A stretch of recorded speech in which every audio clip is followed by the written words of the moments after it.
আফ্রিকার পশ্চিম উপকূলে অবস্থিত এই দেশটির নাম কেপ ভার্দে কি কেপ ভার্ড। এটি মূলত 10টি আগ্নেয়গিরি দ্বীপের সমন্বয়ে গঠিত এক অদ্ভুত দেশ, যার মধ্যে কিছু আগ্নেয়গিরি এখনও জীবন্ত এবং যে কোনো সময় অগ্ন্যুৎপাত ঘটতে পারে।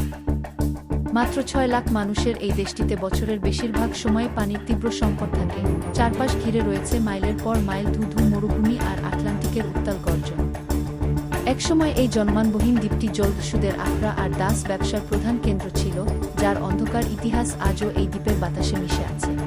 কিন্তু এই রহস্যময় এবং প্রতিকূল পরিবেশের দেশটাই এখন কাঁপিয়ে দিচ্ছে পুরো বিশ্বকে।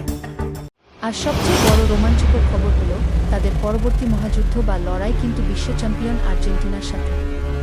মেসিদের আর্জেন্টিনার বিরুদ্ধে এই ছোট্ট আগ্নেয়গিরির দেশ কি কোনো মিরাকেল বা ইতিহাস গড়তে পারবে? আপনার কি মনে হয় কমেন্টে জানান। আর এমন সব রোমাঞ্চকর দেশ ও পৃথিবীর রহস্য জানতে এখনই পেজটি ফলো করে রাখুন। আর সাবস্ক্রাইব করুন। ভিডিওটি ভালো লাগলে লাইক করুন, শেয়ার করুন। ধন্যবাদ।